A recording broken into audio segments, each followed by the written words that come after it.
Oke, selamat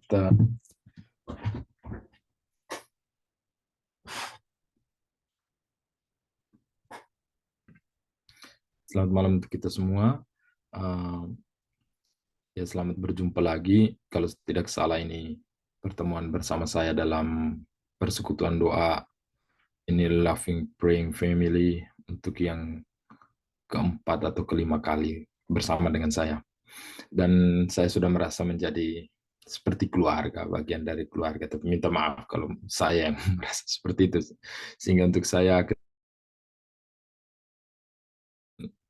meminta bantuan, saya berusaha untuk mencari kira-kira kapan waktu yang tepat untuk bisa bersama Bapak Ibu, saudara-saudari, karena kalau di Indonesia pagi berarti kalau di Indonesia malam berarti di sini pagi. Dan kebetulan hari Selasa saya tidak kuliah. Jadi ya syukur kita bisa berbagi waktu, berbagi pengalaman. Dan pada kesempatan ini saya ingin mengajak kita sekalian untuk merenungkan tentang kasih yang berbuah sebagai suatu perjalanan panjang dari renungan-renungan yang saya selalu bawakan tentang keluarga, tentang komunitas, tentang hidup bersama dengan orang lain, dan juga mempersiapkan kita kasih yang berbuah ini di akhir menjelang akhir tahun liturgi Advent. Untuk itu, saudara-saudariku sekalian, mari kita mempersiapkan hati. Kita akan membaca Injil dan merenungkannya, serta menarik nilai-nilai yang berguna bagi kita, bagi persekutuan kita, dan tentunya bagi kehendak baik kita untuk selalu mendoakan, selalu berkumpul, dan juga untuk keselamatan jiwa kita. Mari sekali lagi kita menandai diri kita dengan tanda kemenangan Kristus dalam nama Bapa dan Putra dan Roh Kudus. Amin.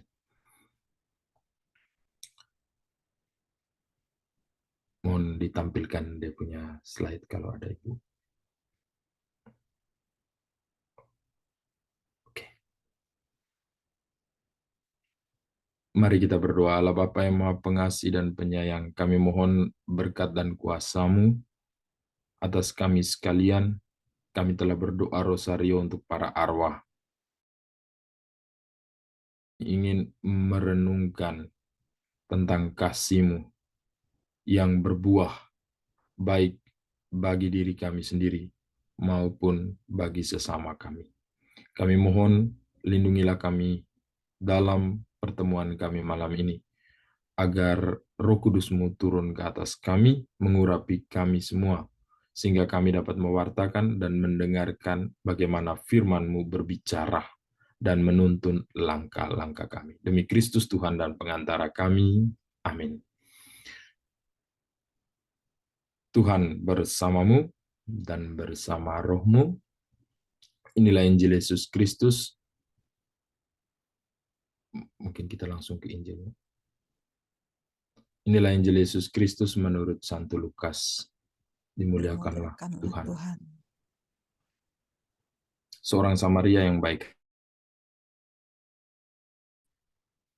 adalah seorang yang turun dari Yerusalem ke Yeriko. Ia jatuh ke tangan penyamun-penyamun yang bukan saja merampoknya habis-habisan, tetapi juga memukulnya, dan yang sudah itu pergi meninggalkannya setengah mati. Kebetulan ada seorang imam turun melalui jalan itu. Ia melihat orang itu, tetapi ia melewatinya dari seberang jalan. Demikian juga seorang Lewi datang ke tempat itu. Ketika ia melihat orang itu, ia melewatinya dari seberang jalan. Lalu datang seorang Samaria yang sedang dalam perjalanan ke tempat itu. Dan ketika ia melihat orang itu, tergeraklah hatinya oleh belas kasihan. Ia pergi kepadanya lalu membalut luka-lukanya. Sesudah ia menyiraminya dengan minyak dan anggur. Kemudian ia menaikkan orang itu ke atas keledai tunggangannya sendiri, lalu membawanya ke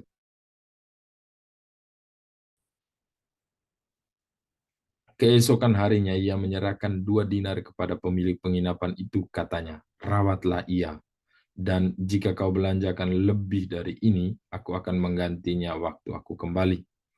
Siapakah di antara ketiga orang ini menurut pendapatmu adalah sesama manusia dari orang yang jatuh ke tangan penyamun itu? Jawab orang itu, orang yang telah menunjukkan belas kasihan kepadanya. Kata Yesus kepadanya, pergilah dan berbuatlah demikian. Demikianlah Injil Tuhan, terpujilah Kristus. Ibu bapak saudara-saudariku umat beriman sekalian yang terkasih dalam Kristus, eh, berdasarkan Injil Lukas bab 10 ayat 30 sampai 37, ini merupakan cerita Yesus untuk menjawab pertanyaan tentang siapakah sesama kita. Dan Yesus menyajikan suatu realitas penderitaan, seorang yang dipukul, seorang yang dirampok, seorang yang tidak memiliki apa-apa, seorang yang menderita. Dan realitas penderitaan ini sesungguhnya eh, hampir sering dialami oleh semua manusia. Di tempat lain Yesus mengatakan, barang siapa yang ingin mengikuti aku, ia harus memikul salib, menyangkal diri, dan mengikuti aku. Realitas penderitaan juga adalah bagian dari perjalanan hidup manusia. Ada orang yang bisa dan kuat untuk tinggal dalam penderitaan. Tapi ada orang yang butuh orang lain. Dan hampir semua orang kita. Contoh sederhana, ketika kita menderita, kita butuh orang lain untuk bercerita. Ketika kita merasa sesak, kita butuh suasana lain untuk menyegarkan kembali pikiran kita. Realitas penderitaan selalu ada. Bukan berarti manusia lahir untuk menderita, tetapi manusia tidak terlepas dari penderitaan. Hanya bagaimana kita mempersiapkan diri kita ketika kita masuk ke dalam penderitaan. Jadi, Yesus menyajikan suatu realitas penderitaan. Seorang yang dirampok, seorang yang dipukul, seorang yang menderita, yang tidak bisa menolong dirinya sendiri, sehingga dia tergeletak di jalan. Pertanyaan bagi kita, apakah kita sering menjumpai realitas seperti ini? Kadang kita mengatakan, saya sendiri menderita, untuk apa saya bantu orang lain? Pertama, bantu dulu diri saya. Saya ingat uskup saya, uskup emeritus, Monsignor Gerufus Kerubim Pereira, uskup Maumere, dia katakan, kalau kita tunggu sejahtera dulu, baru bantu orang lain, itu maka kita akan menunda rahmat yang sebenarnya harus kita terima. Jadi kadang kita bisa bantu, kita bisa tolong dengan apa yang kita punya, tanpa kita harus menunda terlalu lama. Menunda tunggu kita punya segala sesuatu. Lalu siapa yang harus bertindak, saudara-saudari, berhadapan dengan realitas penderitaan? Tuhan menyajikan pertama ada seorang imam lewat. Lalu dia menepi, mungkin dia buru-buru, mungkin dia sibuk, mungkin terlalu banyak kegiatan pastoral di bidang ini, itu, maka dia lewat dulu. Atau mungkin dia pikir, bukan saya punya umat. Atau mungkin dia pikir, saya tidak kenal. Atau mungkin dia di jalan. Atau mungkin dia pikir, bukan, karena dia kan sudah tidak berpakaian, sudah dirampok habis-habisan. Pangkatnya tidak ada, jabatannya tidak ada, apapun tidak ada. Sehingga dia tidak kenal. Tapi dia yang menderita ini adalah manusia. Pertanyaannya, siapa yang harus bertindak? Lalu seorang kemudian lewat lagi, seorang Lewi, seorang penagih pajak lewat. Dia memiliki kekayaan, memiliki harta, memiliki sumber daya yang bisalah untuk membantu orang yang sakit ini. Tapi dia lewat. Dua figur ini, satu pemimpin agama dan satu juga orang yang sebenarnya mampu untuk membantu karena memiliki sumber daya, memiliki harta kekayaan, tapi mereka lewat. Karena apa? Mungkin dia pikir, saya bantu dia, terus saya dapat apa? Kadang solidaritas itu bukan soal saya bantu terus saya dapat apa, tapi saya beri karena saya beri untuk Tuhan. Bayangkan kalau di situ adalah dia yang menderita itu adalah Yesus, pasti kita mau bantu.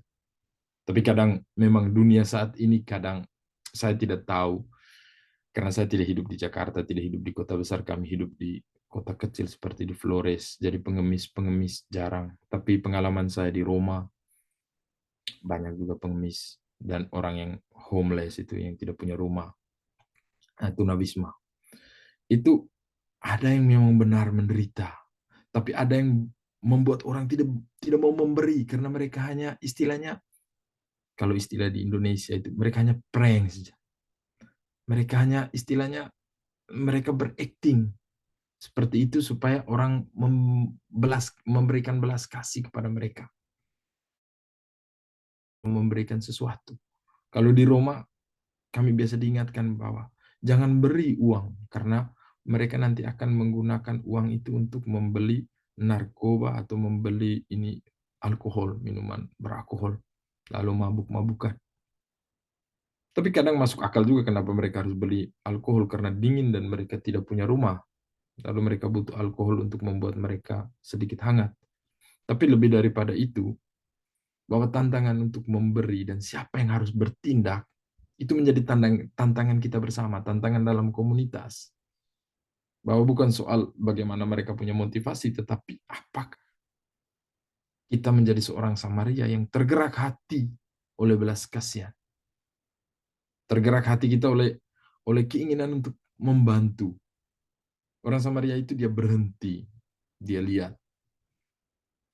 Dan dia tidak hanya tergerak satu tindakan nyata. Saya merangkum di situ ada beberapa kata kerja yang saya ambil langsung dari Injil Lukas hari ini. Membalut, menyirami, menaikkannya ke kuda tunggangannya sendiri, membawa, merawat, dan menjamin keselamatan. Dia membalut, itu bahwa dia tindakan nyata, dia menyentuh, dia turun, dia pergi mendekat. Figur orang Samaria yang baik hati ini, ya bukan karena dia, ditekankan juga Lukas, orang Samaria, karena Lukas mau memunculkan satu kondisi masyarakat di mana di luar dari orang Yahudi, di luar dari orang yang mengenal Allah, orang-orang yang dicap oleh orang Yahudi sebagai orang kafir, mereka ini bisa tergerak hati. Mereka punya kepedulian. Jadi rasa kemanusiaan itu bukan hanya eksklusif komunitas religius tertentu, tetapi rasa kemanusiaan itulah yang merangkul semua manusia, semua kita. Oleh karena itu perjuangan kemanusiaan bukan hanya perjuangan satu agama, tetapi perjuangan kemanusiaan adalah perjuangan semua manusia.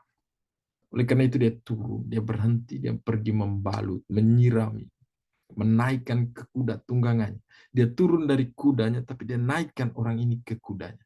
Dia memberikan tempatnya untuk orang yang menderita. Dia memberikan posisinya, dia yang turun jalan kaki.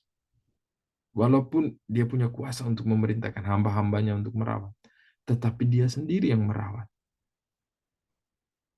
Saya mengambil gambar yang saya tempatkan di slide ini, itu salah satu ilustrasi bagaimana orang Samaria itu berhenti. Dari pakaiannya pada zaman itu, kita bisa melihat kaya. Dia adalah seorang pemimpin, dia orang bijak. Tapi lebih daripada itu, salah satu kecerdasan yang dia miliki adalah kecerdasan untuk peduli terhadap sesama. Peka. Lalu setelah Yesus memberi gambaran siapakah sebenarnya sesama, Yesus kemudian memberikan opsi kepada para murid dan orang-orang di situ untuk memilih siapa dari antara ketiga orang ini yang peduli, yang sebenarnya adalah sesama. Lalu mereka mengatakan orang Samaria. Karena pengertian pertama mereka, sesama itu adalah orang yang dekat dengan mereka. Sesama itu adalah orang yang setiap hari pimpin doa. Sesama itu adalah orang yang punya uang. Ya, kadang kita bilang, ada uang, abang disayang. Tak ada uang, abang uang berarti ini teman saya. Kalau tidak ada uang, berarti bukan teman saya. Kami dari kampung juga kadang bilang, ya kalau sudah studi di luar negeri, oh kami kenal Romo itu, karena studi di luar negeri. Ya, itu juga tantangan itu. Sebenarnya bukan sesama itu adalah orang yang bersedia untuk membantu orang lain walaupun dia tidak kenal orang. Itu Yesus memberikan kepada kita konsep tentang sesama. Sesama adalah orang yang baik hati, orang yang mampu menunjukkan kasih, orang yang membuat kasih itu menjadi berbuah. Itu sesama. Kita ya di Indonesia kita mendekati pemilu. Menarik juga kalau kita merefleksikan dan panjang juga kalau kita merefleksikan menjelang pemilu. Apakah orang tergerak oleh belas kasih atau hanya untuk membangun pencitraan, membangun figur. Nah, itu yang gerak oleh belas kasih, dia memang sungguh-sungguh baik. Sungguh-sungguh pas, mantap. Maka Yesus katakan, pergilah dan perbuatlah demikian. Pergi, belajar dari orang Samaria, tergerak hati. Pergi belajar dari orang Samaria untuk ubah konsep tentang sesama itu. Sesama bukan hanya dia yang oke, berdoa, mantap, punya segala-galanya, cukup, tetapi peduli, mau bantu, dan tidak hitung-hitungan. Dan saudara-saudariku, dari sini, dari setelah kita merenungkan firman ini, kita bisa melanjutkan ke slide yang berikut. Saya mengajak kita untuk, mari kita lihat nilai-nilai dari kasih yang berbuah. Nilai-nilai itu, yang pertama, Allah adalah kasih. Deus Caritas Est. Ini mengingatkan ensiklik dari Paus Benediktus ke-16. Kalau saya tidak salah, ini 2-3 tahun setelah ia menggantikan Paus Yohanes Paulus kedua. Dia mengeluarkan satu ensiklik. Saya juga mengangkat ensiklik ini sebagai skripsi saya waktu ambil S1 di bidang filsafat. Allah adalah kasih. Eksistensi Allah itu nampak dalam kasih. Jadi ketika kita mengasihi sesama, kita menghadirkan Allah di dalam diri kita sendiri dan di dalam komunitas. Karena Allah bisa dikenal hanya kalau kita memahami kasih-Nya, memahami pengampunannya. Allah bisa dikenal kalau kita melihat dia sebagai seorang Bapa yang dengan setia menunggu kita pulang ke rumah. Kita bertobat, kita menyadari bahwa kita punya Bapa yang mengasihi kita. Kita punya yang membuat kita merasa percaya diri seperti seorang anak ketika dia bertumbuh dalam keluarga, atau seorang murid ketika dia bertumbuh dalam pengetahuan. Kalau dia dikasihi, dia merasa dicintai, diterima di dalam kelas atau di dalam keluarga, maka ilmu itu mudah sekali masuk. Maka kita juga harus menyadari Allah adalah kasih, sehingga Allah mudah tinggal di dalam diri kita. Dan ketika kita berbuat kasih, bukan hanya supaya orang mengatakan kita baik, tetapi kita memperkenalkan Allah kepadanya. Yang kedua, sukarela dalam membantu. Ini adalah sifat solidaritas. Sebagaimana orang Samaria, dia turun, dia tidak kenal siapa itu. Orang itu telanjang, menderita, luka, dipukul, dirampok. Dia tidak kenal, tapi dengan sukarela dia membantu. Dia tidak tahu bahwa orang ini menipu dia atau tidak, atau orang ini dari mana asalnya, siapa orang ini. Tapi dia waktu itu belum ada sosial media. Jadi untung saja Tuhan Yesus punya kemampuan untuk menceritakan dalam perumpamaan. Kalau waktu itu sudah ada sosial media, pasti sudah viral. Oh, orang ini bantu, diposting di sosial media, di Facebook, Instagram, Twitter, dan sebagainya. Lalu dikirim kemana-mana. Nah, itu ada salah satu sisi positif, tapi di sisi lain Tuhan Yesus sebenarnya sudah ada dalam Facebook. Sudah ada dalam kitab suci tanpa kita harus lihat di Facebook, di sosial media. Cerita-cerita di mana Tuhan mengajak kita untuk membantu sesama. Dan yang berikut, saya berarti di dalam kita.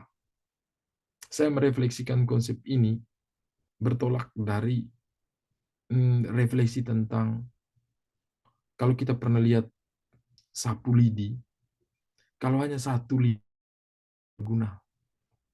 Tetapi ketika lidi-lidi itu digabungkan, diikat, dia bisa untuk digunakan membersihkan halaman yang kotor, membersihkan daun-daun. Demikian pun saya berarti di dalam kita, saya belajar dari teman-teman saya di Afrika.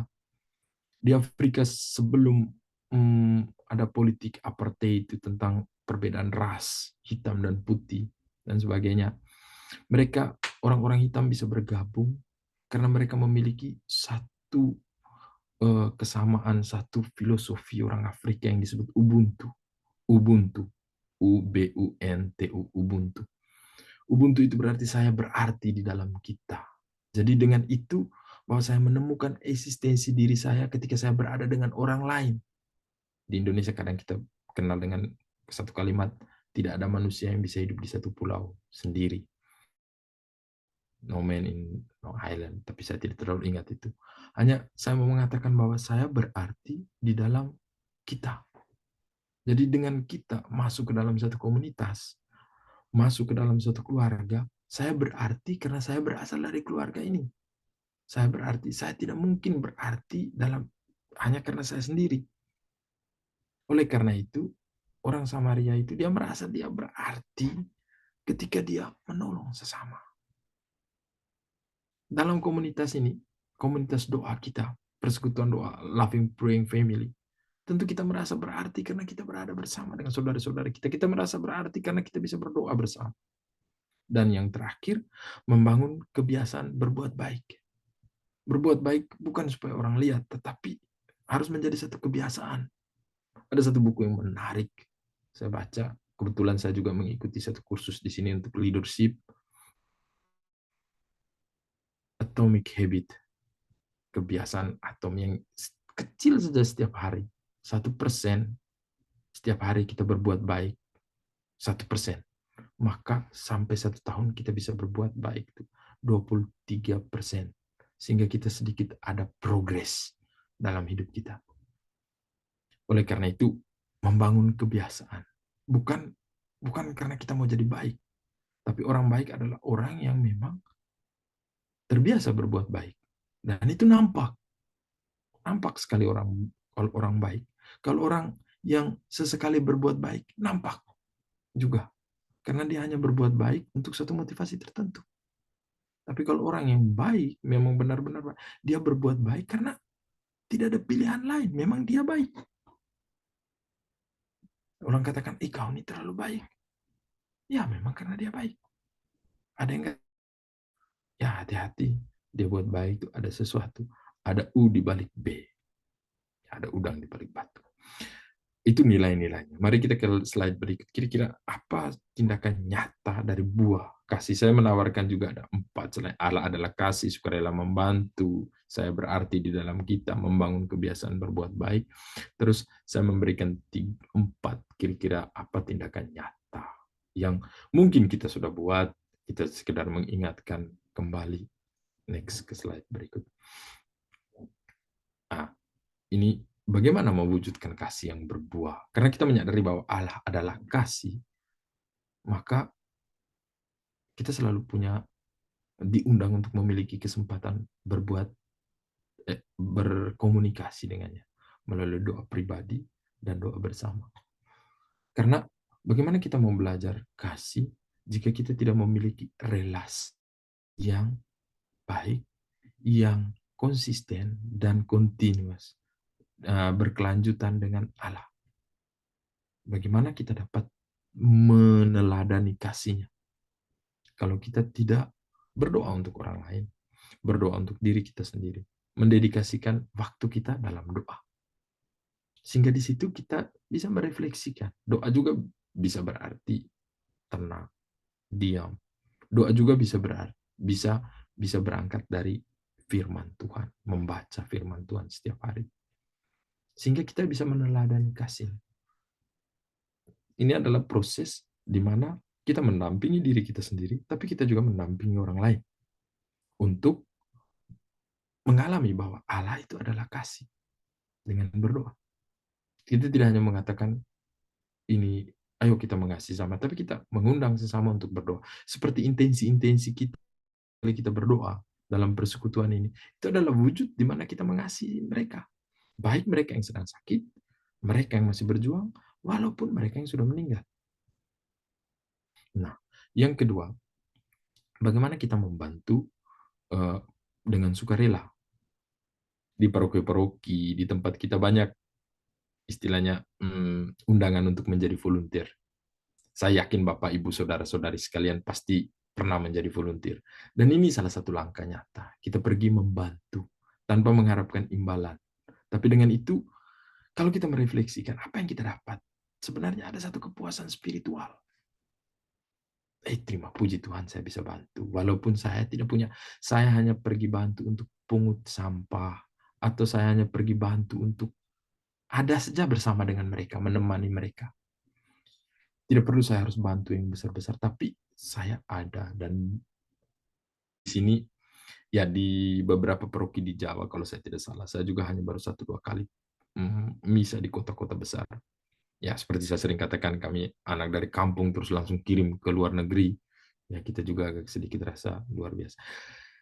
Di Amerika kadang beberapa organisasi di paroki yang bersifat volunteer, dan itu bagus. Bahkan ada mereka yang hanya untuk menyapa orang yang datang, kemudian mempersilahkan duduk di dalam gereja seperti di pesta-pesta. Kalau di Flores belum terlalu familiar dengan seperti itu, karena orang pikir ya gereja kita punya rumah semua, jadi kita datang. Tapi kalau di sini ada yang terima kita, terus persilahkan duduk. Mereka itu adalah volunteer atau minister, pelayan-pelayan dalam kegiatan keagamaan. Terus menjadi volunteer itu baik kegiatan keagamaan maupun kegiatan-kegiatan sosial yang membutuhkan keterlibatan, itu memberikan satu uh, langkah nyata. Dan itu yang berikut peka terhadap kebutuhan di komunitas. Misalnya ada kerja kelompok. Saya punya pengalaman bahwa kalau kerja kelompok ada yang bilang, kami sibuk. Tapi kalau piknik kelompok, ini kami di Flores, bukan. Saya tidak tahu di tempat Bapak Mama. Kalau piknik kelompok atau kalau pesta kelompok, wah banyak itu, penuh. Tapi kalau kerja misalnya membersihkan selokan, biar nanti ada yang pergi dari rumah itu, nanti yang disuruh adalah anak-anak, atau yang disuruh adalah orang yang kebetulan tinggal di rumah mereka karena datang untuk kuliah atau untuk ini kerja, lalu dia disuruh, atau pembantu yang disuruh untuk pergi kerja.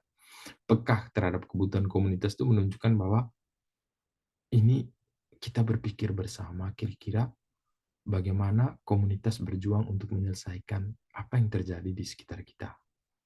Misalnya ada yang sakit, ada yang mungkin tidak pernah dikunjungi.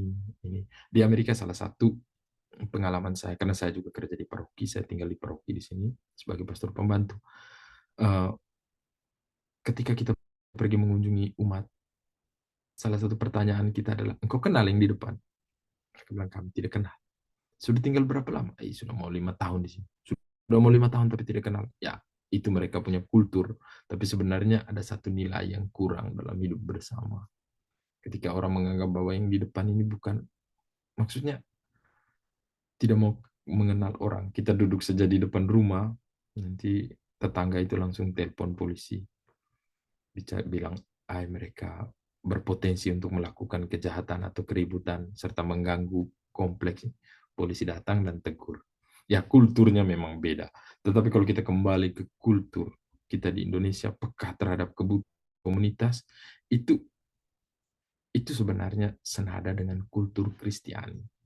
Kita punya budaya Kristiani, di mana kita melihat orang lain sebagai, melihat saya berarti dalam kebersamaan dengan orang lain.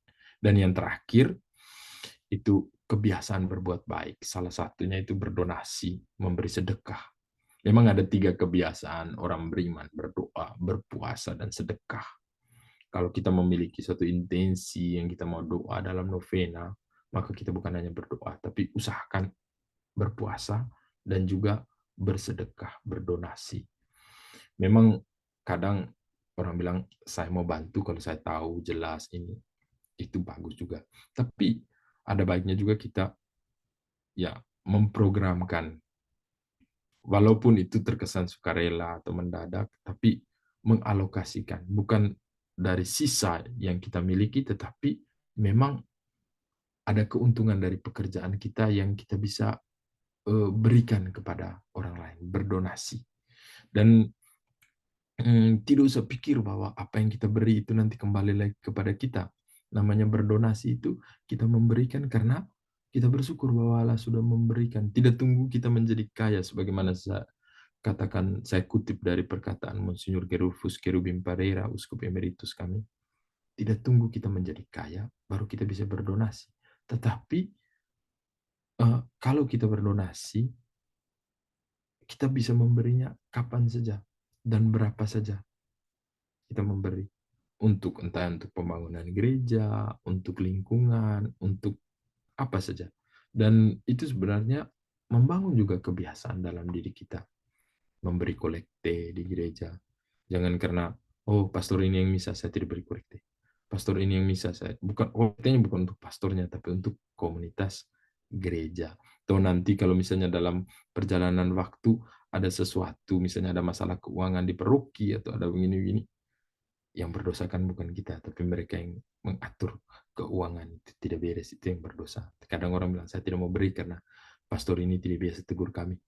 Ya, itu memang pendekatan kemanusiaan, tetapi kadang eh, apa yang kita beri itu bukan untuk kita, bukan untuk pastor itu, tetapi untuk gereja, untuk kebutuhan umat Allah. Dan mm, menutup dari renungan ini, saya mengutip satu kalimat dari Paus Fransiskus. Saya mengambil dari bahasa Italia karena saya takut saya terjemahkan tidak terlalu bagus. Saya baca bahasa Italianya. Che bello se ognuno di noi alla sera potesse dire Oggi ho compiuto un gesto di amore verso gli altri. Sungguh indah. Maaf, Pastor, suaranya kurang jelas.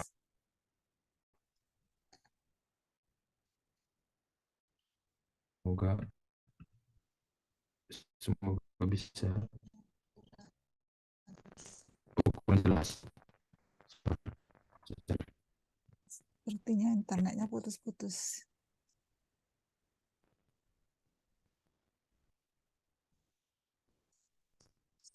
Masih sudah bisa dengar? Masih belum jelas, Pastor. Di rumah kami.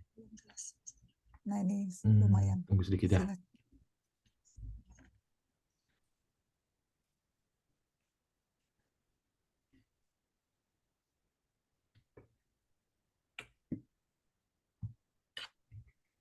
Dicoba lagi, Pastor.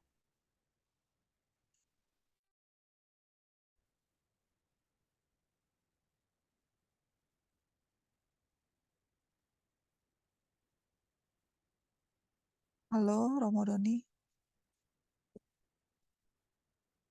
Halo. Sudah bisa, Ya, sudah bisa silakan, dengar? Pastor. Ya, sudah. Oke.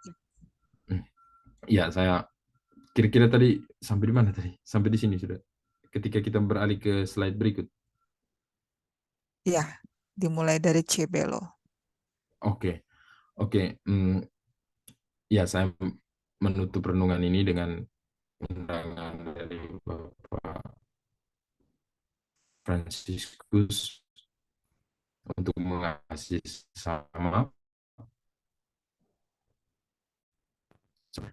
Saya bisa dengar tuh. Saya lihat sinyal tidak terlalu stabil di sini.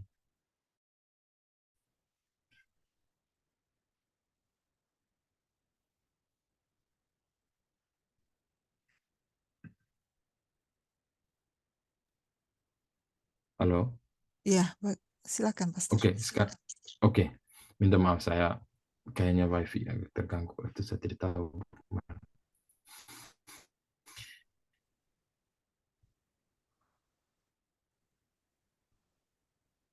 Sudah bisa minta maaf Bapak Ibu Saudara-saudari sekalian.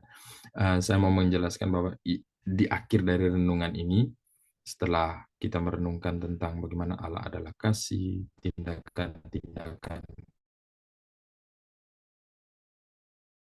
buat tadi, sampai pada ajakan untuk berdonasi, menjadi volunteer, komunitas, dan berdoa bersama, dan berdoa secara pribadi. Saya sampai pada bagian terakhir di mana Paus Fransiskus mengatakan dalam satu audiensi, saya kutip dari bahasa Italia, karena saya takut saya menerjemahkan dengan salah. Dia katakan, che bello se ognuno di noi alla sera oggi ho compiuto un gesto di amore verso gli altri. Sungguh indah jika setiap kita pada malam hari berkata, hari ini saya sudah berhasil melakukan satu tindakan kasih kepada sesama. Jadi setiap hari, setiap malam sebelum tidur itu kan kalau kita bisa berhasil untuk berbuat kasih. Dan ini merupakan tindakan iman, tindakan spiritual kita berdasarkan teks Injil Lukas tentang orang Samaria yang baik hati. Kita dapat mengikuti ajakan Tuhan Yesus untuk berbuat kasih, berbagi kasih dalam perkataan maupun tindakan kita. Tuhan Yesus memberkati. Amin. Amin.